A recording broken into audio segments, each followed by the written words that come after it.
Hi everyone, my name is Dr. Colby Oitman. I'm an orthopedic spine surgeon. We've likely referred you to this video because we've probably seen you in clinic with some degree of spinal cord compression in the neck, and we're probably monitoring this. Now, the reason we make this video for you is because I've probably bombarded you with information.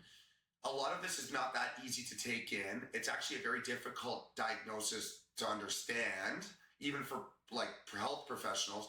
And so I want to make sure that you have something that you can go to again in the future. You can revisit. We can have something that's a base point where you can check and have a checklist that can review your symptoms.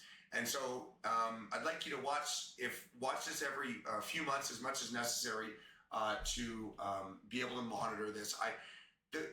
The thing about myelopathy and spinal cord compression is that you really need to be your own advocate as much as possible, and you need to be an expert in this very vague set of symptoms to really understand when is it getting worse, because then we need to know about it, and that's when we typically move on it. What it is and what it isn't. Now, so I've got some symptoms that seem like they may be even unrelated, and they all come from the neck. So although you may have neck pain, for example, and that may be a significant concern of yours, it's typically not something we're monitoring, because neck pain can come and go, and neck pain can even get worse, but we can't really fix it too well. What we're really looking for is are these other symptoms that we refer to as myelopathy. They have to do with your hand function and sensation in the hands and balance and bladder function and things like that. And so I'm going to take you through what an average patient describes for each of those systems. And you may not experience it exactly the same, but for you, it's important to understand, how your symptoms even differ from the average person. So what typically gets described in the hands is a numbness or a dense, dull feeling in the hands. Now, that is typically all 5 fingers to start at the fingertips, and later more of the hand, and that's typically symmetrical on both sides. It's not something that typically comes and goes every other day. It's typically there, and it typically gets worse, and the skin feels thicker over time, and it slowly kind of climbs up in like a glove distribution on the hands. The skin feels so thick and dull that differentiating small things in the fingers becomes difficult. Putting a key in the door, clasping a bra strap, putting on makeup like mascara, applying a mask, clasping jewelry, all of these things, which are previously maybe simple for you to do, become impossible when the fingers are so dull and the skin and everything feels so thick. You may have trouble with buttons and zippers and other fine motor skills. Typically, there's some element of clumsiness with the hands, and this has to do with biofeedback and your body's ability to kind of understand where your hands are in space. But what typically happens is that you'll go to grab a cup and you'll knock that cup over.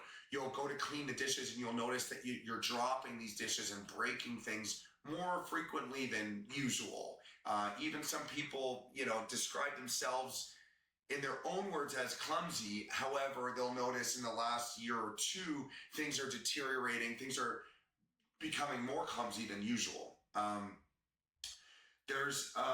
mentioned this idea of sort of biofeedback. So your body has an understanding of where it is in space. And if you can imagine how complicated the processes are, for example, if you step on a piece of uneven ground, what must be involved to not tumble over like a robot and rather gracefully bring yourself back up into a standing position and continue walking.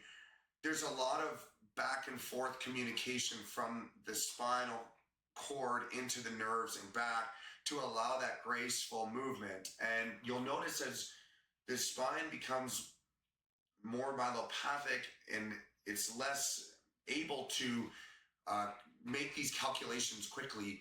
And so you'll notice difficulty on the stairs and needing the handrail and difficulty on uneven ground. And you may notice going from sort of just walking to needing a cane, and from a cane potentially to a walker and things like that. You'll notice these changes in sort of how the body is able to balance and coordinate itself.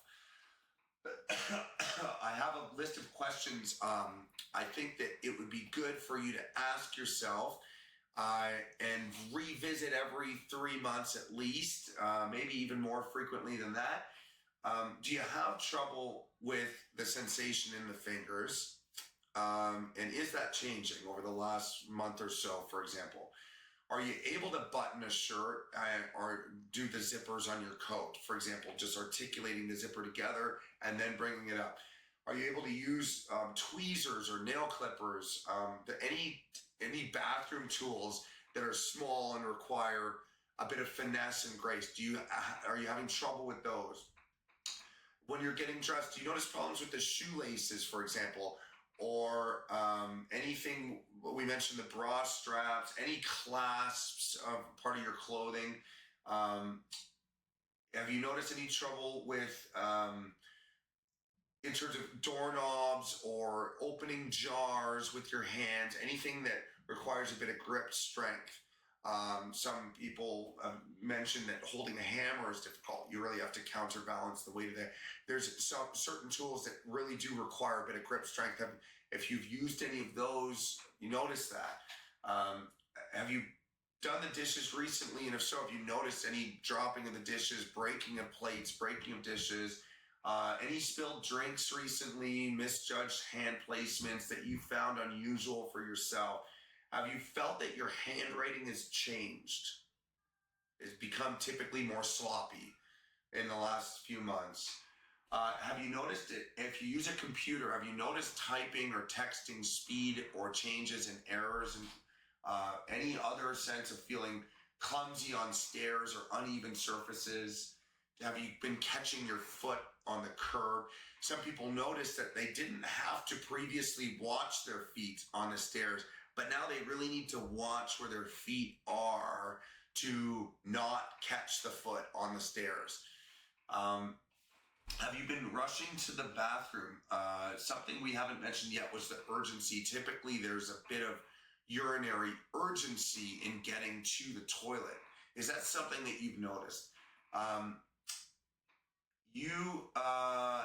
Any sort of struggling with simple tasks or things that you've done as a hobby for years, especially as it relates to either balance or hand function, is important. Now, we ask you, this sounds like a vague series of symptoms to do with coordination, but it does matter a lot, and you can lose a lot of function. And typically what we talk about in the clinic is that we can't really get a lot back once it's lost. So please revisit this checklist and have an idea of these symptoms. Use a diary if you need to. Record it in some way with family, with friends. Have an idea if this is declining, and if so, how quickly is it declining. Please reach out to our office early if you feel like it's declining, and we would need to potentially either update your imaging or make a move on going ahead with surgeries. So thank you very much.